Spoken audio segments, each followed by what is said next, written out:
ਜਿਹੜੇ ਲੋਕ ਰਿਸ਼ਵਤ ਲੈਂਦੇ ਨੇ ਤੇ ਰਿਸ਼ਵਤ ਦਿੰਦੇ ਨੇ, ਕੁਰਾਨ ਨੇ ਉਹਨਾਂ ਨੂੰ ਜਹਨਮੀ ਕਿਹਾ। ਤੇ ਇਸ ਵਾਸਤੇ ਜਿਹੜੀ ਇਹਦੇ ਤੋਂ ਕਮਾਈ ਹਾਸਲ ਹੁੰਦੀ ਹੈ ਉਹਨੂੰ ਕੁਰਾਨ ਪਾਕ ਨੇ ਹਰਾਮ करार ਦਿੱਤਾ ਗਿਆ।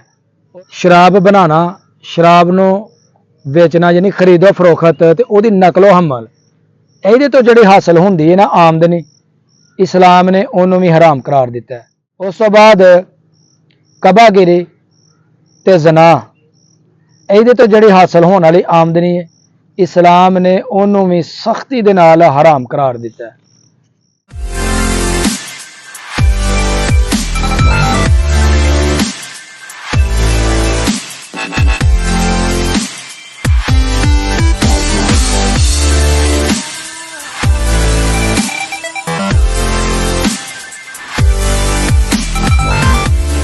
अस्सलामुअलैकुम दोस्तों, की हाल चाल है? ठीक हो? मैं जी थोड़ा दोस्त सुल्तान शेख पंजाब के खूबसूरत संती शहर सियालकोट तो ते तुसी वेखण दे हो मेरा यूट्यूब चैनल अपना पंजाबी व्लॉग। अज जनाब तुहानू दसांगे कि दौलत कमान दे ओ तरीके जिन्हां तो हासिल होने वाली कमाई नू कुरान पाक ने हराम करार दिता है। ते वीडियो करने जी शुरू उस तो पहले एक काम कर लो, चैनल ते नवे हो तो चैनल नू सबसक्राइब कर लो, लाइक करना नहीं भुलना, कमेंट दे विच अपनी राय का इजहार जरूर करना है। सब तो पहला जनाब रिश्वत लैना या किसी का माल हड़प करना, रिश्वत नू कुरान पाक ने सख्ती दे नाल मना किया, हराम करार दिता है। जिहड़े लोग रिश्वत लैंदे ने ते रिश्वत देंदे ने, कुरान ने उन्होंने जहनमी किया। ते इस वास्ते जिहड़ी इहदे तो कमाई हासिल हुंदी है उहनूं कुरान पाक ने हराम करार दिता गया। उस तो बाद किसी का माल हड़प करना, उहदे माल ते कब्जा करना, कुरान ने इहदे तो जिहड़ी आमदनी हासिल हुंदी है उहनूं सख्ती दे नाल हराम करार दिता गया।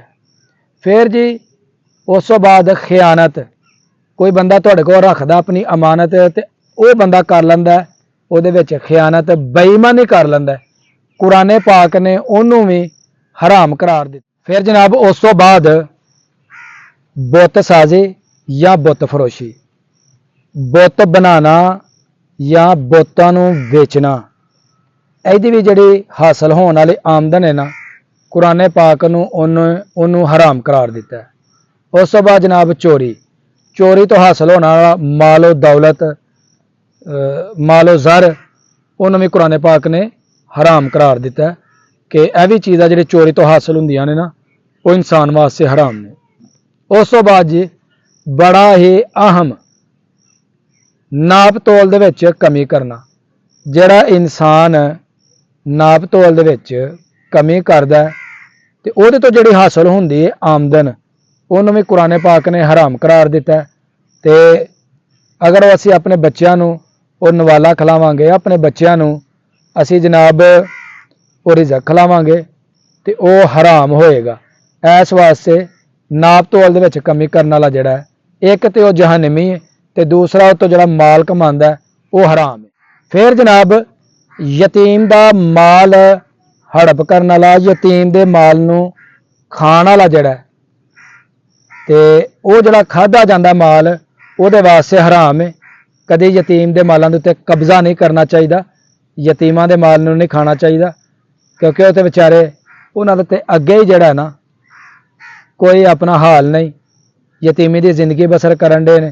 ते उस तो बाद जनाब जो वो माल ते कब्जा किया जाता ना, रब जानदा जे, रब बड़ा ही नाराज़ हुंदा जे, यतीम के माल ते कभी कब्जा नहीं करना चाहिए।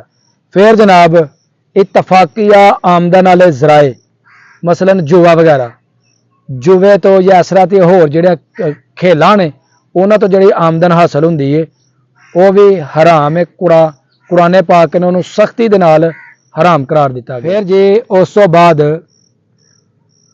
शराब बनाना, शराब नूं बेचना यानी खरीदो फरोखत ते उहदी नकलो हमल, इहदे तो जिहड़ी हासिल हुंदी है ना आमदनी, इस्लाम ने उन्होंने भी हराम करार दिता है। उस तो बाद कबागिरी ते जना, इहदे तो जिहड़ी हासिल होने वाली आमदनी है इस्लाम ने उन्होंने भी सख्ती दे नाल हराम करार दिता है। ਬੇਹਯਾਈ ਫੈਲਾਉਣ ਵਾਲੇ ਜਿਹੜੇ ਕੰਮ ਨੇ ਉਹਨਾਂ ਨੂੰ ਵੀ ਇਸਲਾਮ ਨੇ ਹਰਾਮ ਕਰਾਰ ਦਿੱਤਾ ਹੈ।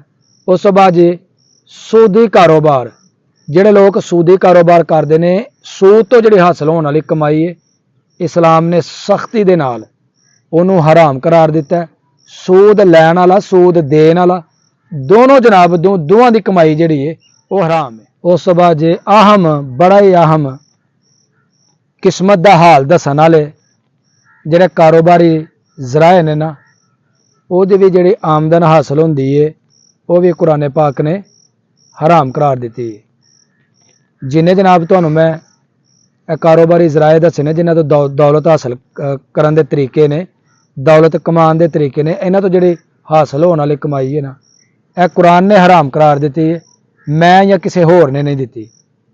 ਤੇ ਇਹ ਜਿਹੜੀ ਗੱਲਾਂ ਤੁਹਾਨੂੰ ਦੱਸੀਆਂ ਨੇ ਨਾ, ਸਿਰਫ ਹੋ ਸਕਦਾ ਇਹਨਾਂ ਗੱਲਾਂ ਦੀ ਵਜ੍ਹਾ ਦੇ ਨਾਲ ਕਿਸੇ ਦੀ ਇਸਲਾਹ ਹੋ ਜੇ, ਉਹਦਾ ਅਜਰ ਮੈਨੂੰ ਮਿਲੇ, ਜਿਹੜੇ ਸੁਣਨ ਵਾਲੇ ਨੇ ਉਹਨਾਂ ਨੂੰ ਮਿਲੇ, ਉਹਨਾਂ ਦੀ ਦੁਨੀਆ ਔਰ ਆਖਰਤ ਜਿਹੜੀ ਉਹ ਸੰਵਰ ਜੇ, ਤੇ ਐਸੋਂ ਚੰਗੀ ਗੱਲ ਜਿਹੜੀ ਹੈ ਨਾ ਹੋਰ ਕੋਈ ਨਹੀਂ। ਉਮੀਦ ਕਰਾਂਗਾ ਜੀ ਤੁਹਾਨੂੰ ਮੇਰੀ ਵੀਡੀਓ ਪਸੰਦ ਆਈ ਹੋਏਗੀ।